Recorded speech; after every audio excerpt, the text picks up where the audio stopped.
मया वेश्य मनो ये माम नित्य युक्ता उपासते श्रद्धया परयोपेता ते मे युक्त तमामता। अर्थात भगवान श्री कृष्ण कहते हैं, हे अर्जुन, जो मेरा भक्त है, मेरे परायण है, मुझ पर समर्पित है, जिसके लिए उसका एकमात्र आश्रय केवल मैं ही हूं, जो अन्यत्र कहीं नहीं भटकता, वह समर्पित और श्रद्धावान भक्त मुझसे कितना ही दूर हो, परंतु वह सदा मुझ में वास करता है। अर्थात वह शरीर से मुझसे दूर होते हुए भी सदा मेरे पास ही रहता है।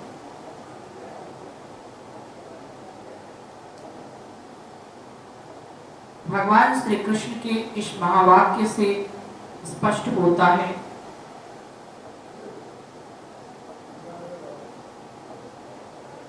कि हमारे जो भी इष्ट हैं, इष्ट बलपूर्वक बनाने की चीज नहीं या किसी और के कह देने से मान लेने की चीज नहीं।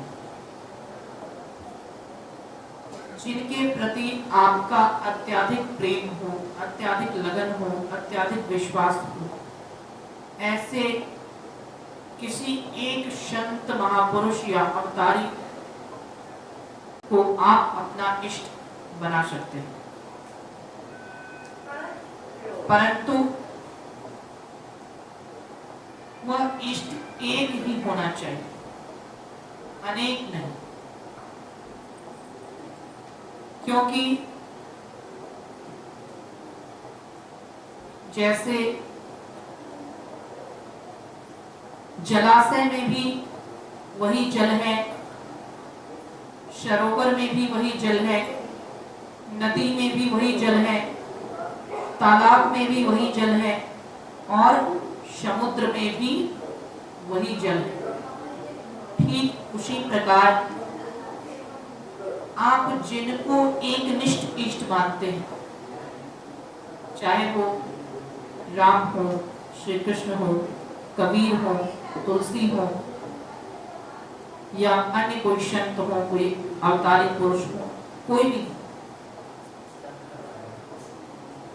जैसे सरोवर, तालाब, नदी, पोखर, समुद्र, इन सब में एक ही जल का वास होता है, उसी प्रकार किसी भी एक इष्ट को पूर्ण समर्पण, पूर्ण लगन, पूर्ण विश्वास और पूर्ण श्रद्धा के साथ अपना लेने से एक ही परमात्मा की सत्ता का अनुभव अपने उसी इष्ट में हो जाता है। सब में एक ही परमात्मा की सत्ता है, एक ही परमात्मा का वास है। जैसे समुद्र का आकार अलग होता है, नदी का आकार अलग होता है, तालाब का आकार अलग होता है, पोखर का आकार अलग होता है, परंतु सब में एक ही जल रहता है। ठीक उसी प्रकार संतों और अवतारी पुरुषों के नाम अलग अलग होते हैं। जब वही परमात्मा श्री राम बनकर आए तो उन्होंने धनुष बाण धारण कर लिया और अलग प्रकार की लीला। जब वही परमात्मा श्री कृष्ण बनकर आए तो उन्होंने अलग प्रकार की लीला की, उनकी वेशभूषा और समझाने की शैली अलग थी। वही परमात्मा वराह बनकर आए, नरसिंह बनकर आए तो उनकी उनकी अलग अलग लीला हुई। वही परमात्मा कई संतों के रूप में भी आए। जब बुद्ध बनकर आए तो आज प्रातः ही आपने सुना, बुद्ध के समझाने की शैली अलग थी, उनकी जीवन शैली अलग थी, परंतु मूलभूत विचार, आधार स्तंभ एक ही। वही परमात्मा जब कबीर के रूप में, तुलसीदास के रूप में, हमारे आराध्य देव के रूप में अवतरित हुए तो केवल लीला अलग अलग हुई, अलग अलग ढंग से उन्होंने हम जीवों का कल्याण करने की चेष्टा की।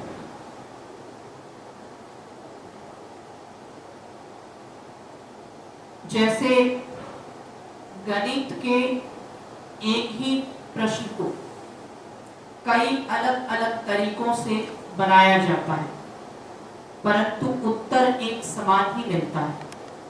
ठीक उसी प्रकार अलग अलग प्रकार की लीला करके, अलग अलग तरह की जीवन शैली को जीकर, शगुन रूप में आकर, संत के रूप में आकर, भगवंत के रूप में आकर परमात्मा ने, ब्रह्म ने अलग अलग प्रकार से भक्तों की भावनाओं के अनुसार चरित्र किया, आचरण किया। इसलिए मैं ये नहीं कहूंगा कि आप अमुक देवता को या अमुक संत को ही अपना इष्ट बना लीजिए, क्योंकि वो मेरे कहने की चीज नहीं है, वो आपके मानने की चीज है। हाँ, परंतु इतना अवश्य कहना चाहूंगा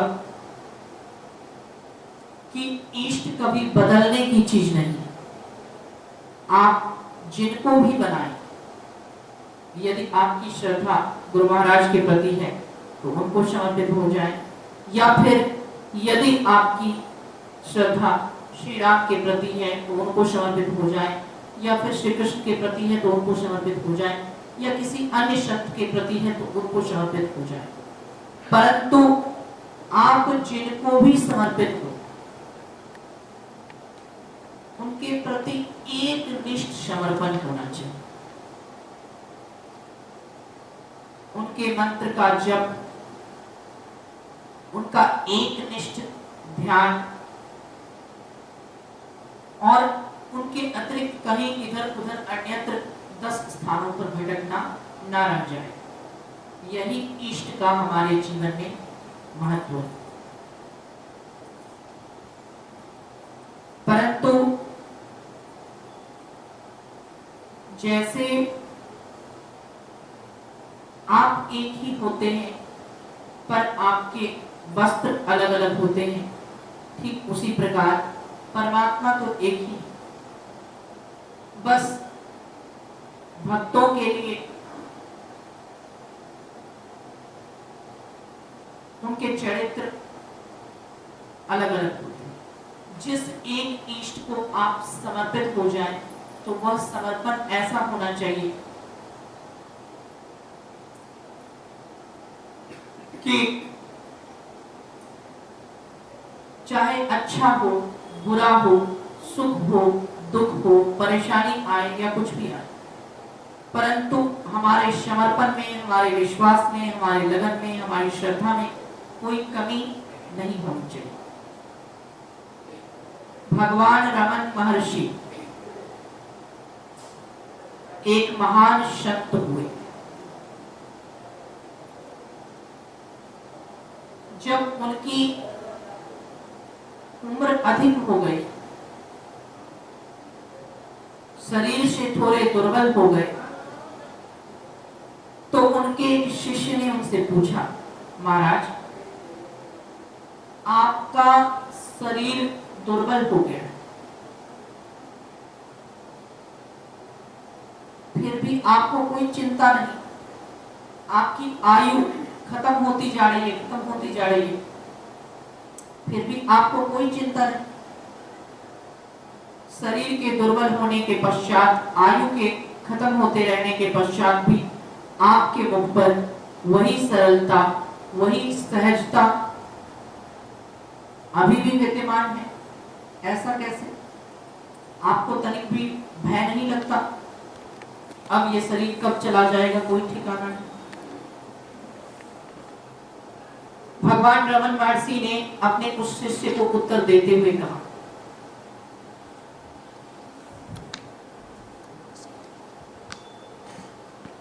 मुझे अपने शरीर पर भरोसा नहीं है, परंतु मैं जिनको समर्पित हूं मुझे उन पर भरोसा है। जैसे किसी रेलगाड़ी में, किसी ट्रेन में कोई यात्री बैठता हो तो यात्री क्या करता है?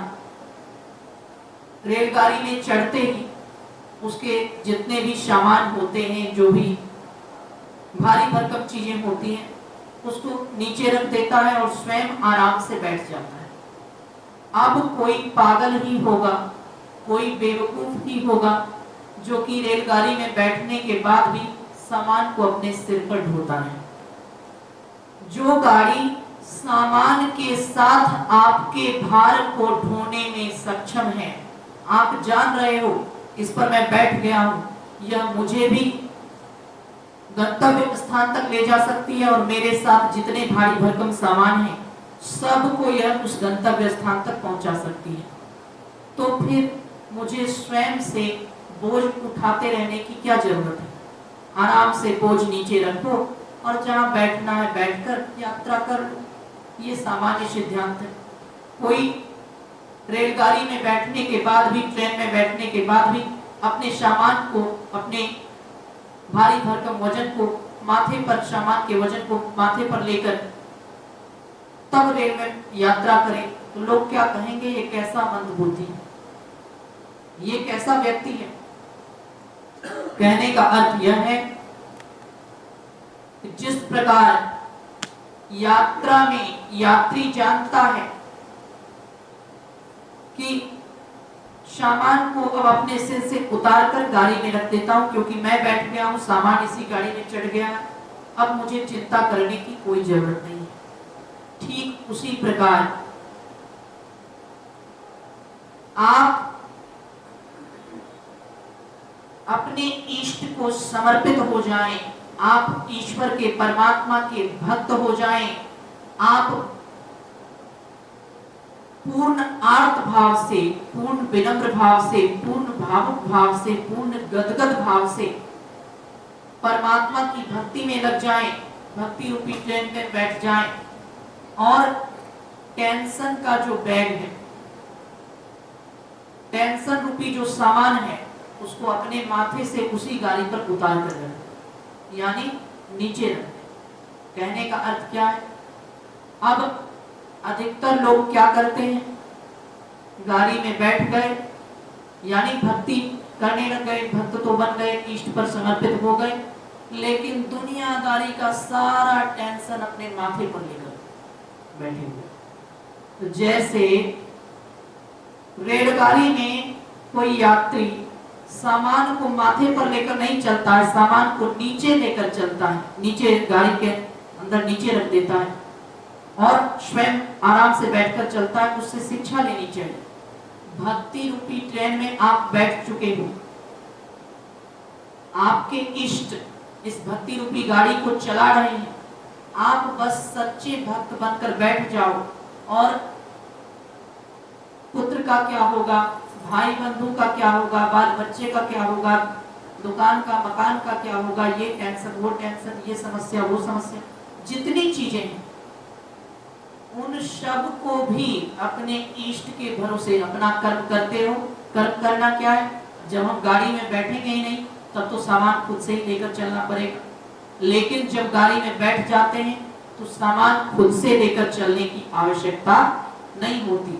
उसी गाड़ी में सामान को रख देने पर हम जहां जहां जाते हैं वह गाड़ी हमारे सामान को भी अपने आप वहां पहुंचा देती है।